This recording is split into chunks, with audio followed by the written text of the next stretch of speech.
Deus nos colocou no mundo, inclusive com muitas possibilidades, para que no exercício dessas possibilidades a gente alcance muito da vida. Essa semana mesmo, conversando com o Everson, que é meu grande amigo do dia a dia,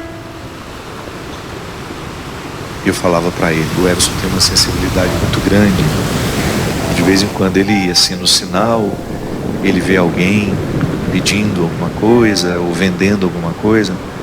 Ele tem o hábito, às vezes, de parar o carro, conversar, paga o triplo do que vale a mercadoria. É uma maneira que ele tem de ser gentil com as pessoas. E ele não é rico, né? Ele tira do salário dele.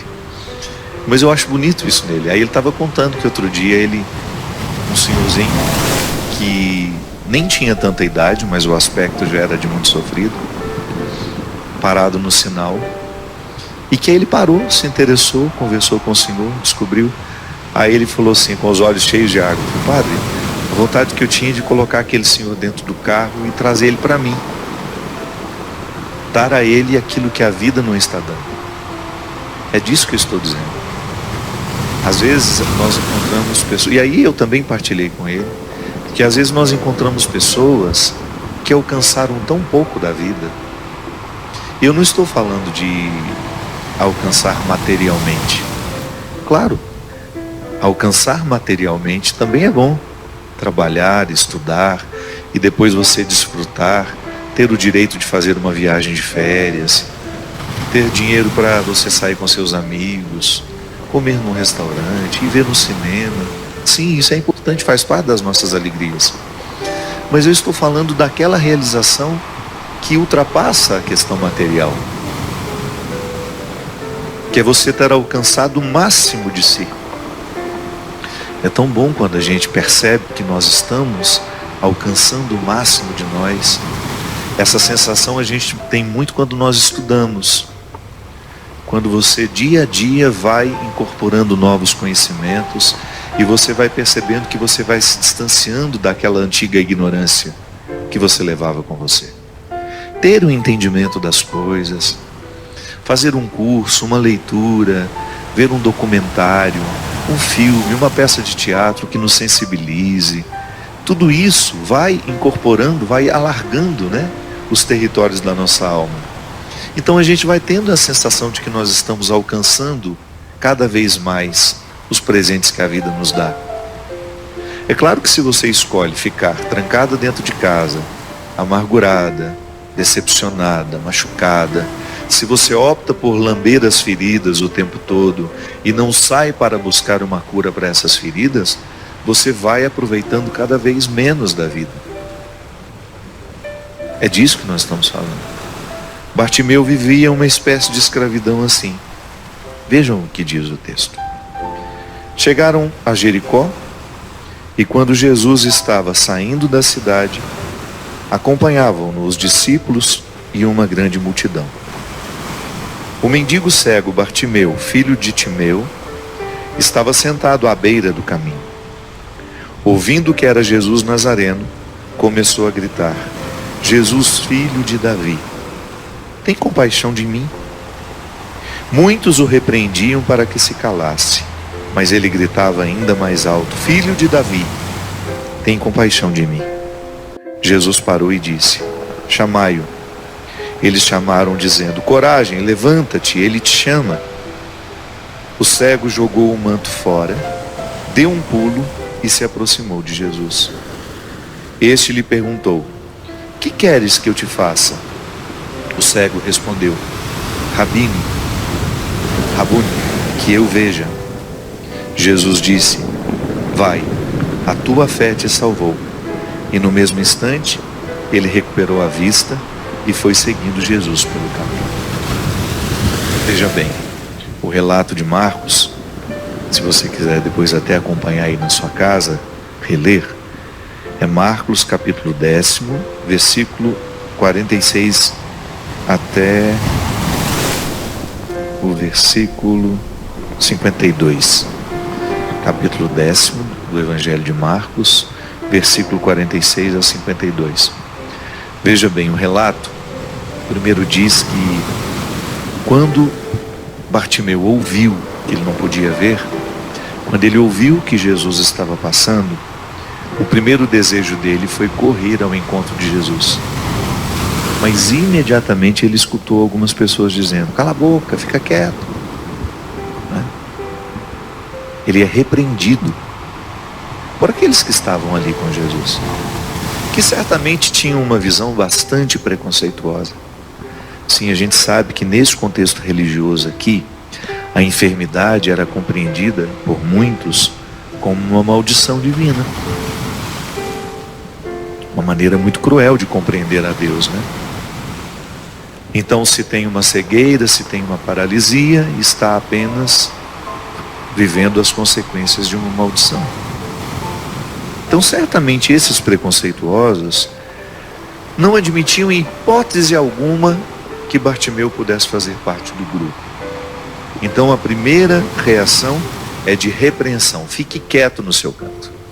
Não venha importunar, não venha incomodar. Então, o primeiro desafio que Bartimeu precisa enfrentar é não acreditar nessa ordem. É não acreditar naqueles que queriam calá-lo.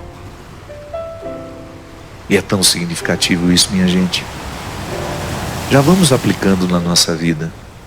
Quantas vezes nós também, vivendo a necessidade de superar uma escravidão, não conseguimos porque estamos rodeados de pessoas que nos mandam ficar quietos.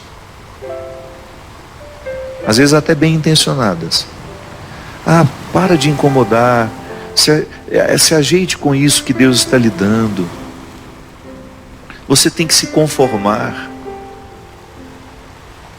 Às vezes são vozes que no fundo acabam sendo diabólicas, porque nos retiram a possibilidade da superação, porque nos acomodam. Ah, deixa por isso mesmo. Não estou dizendo que na vida a gente tenha situações que a gente de fato tenha que deixar por isso mesmo. Mas superar um processo de escravidão, não. Nós não podemos parar nas vozes que querem nos calar, que querem nos impedir de sair, de ir adiante, de vencer aquilo que precisa ser vencido em nós. Às vezes nós que vivemos em comunidade, então, meu Deus do céu, como isso é perigoso. Como é perigoso dentro das comunidades religiosas, dentro dos conventos, dentro dos seminários, a gente ser paralisado por aqueles que têm ciúmes, por aqueles que têm inveja, e que em nome de um amor por nós, ficam nos tolindo. E às vezes usam até a imagem de Deus para fazer isso. Dizem que rezou e que Deus disse que não era para a gente fazer isso, fazer aquilo. Quantos de nós que tínhamos desejo de estudar, de aperfeiçoar o nosso conhecimento, não o fizemos, porque esbarramos na inveja dos outros, dos nossos superiores, dos nossos colegas que convivem com a gente. Então precisa ter muita sabedoria para saber se aquela voz que nos cala, ela está de fato nos orientando para uma obediência que vai fazer bem a nós, ou se aquela voz está estando a serviço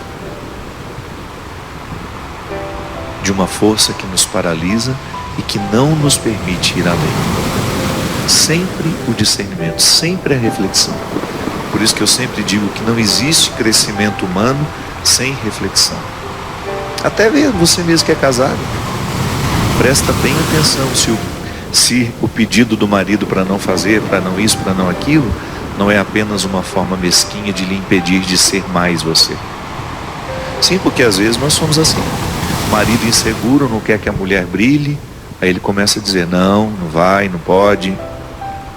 E de repente ela, com 1000 possibilidades, vai ficando aniquilada em nome de uma obediência que não é sagrada há muito tempo.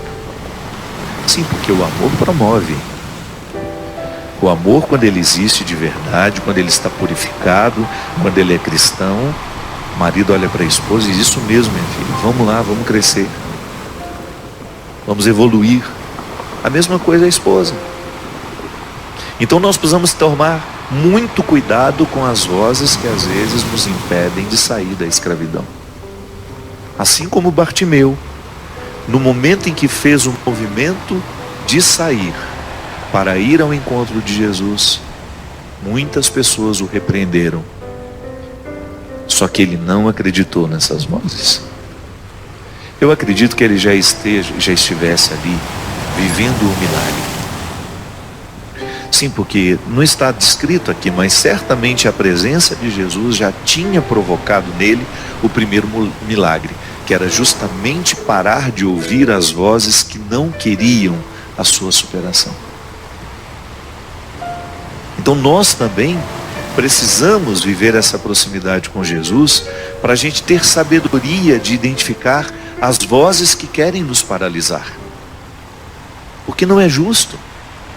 Não é justo que Deus tenha investido tanto em você, Ele deu tanto potencial, e você passe a sua vida inteira sem despertar esse potencial, sem saber o que você pode, sem saber do que você é capaz.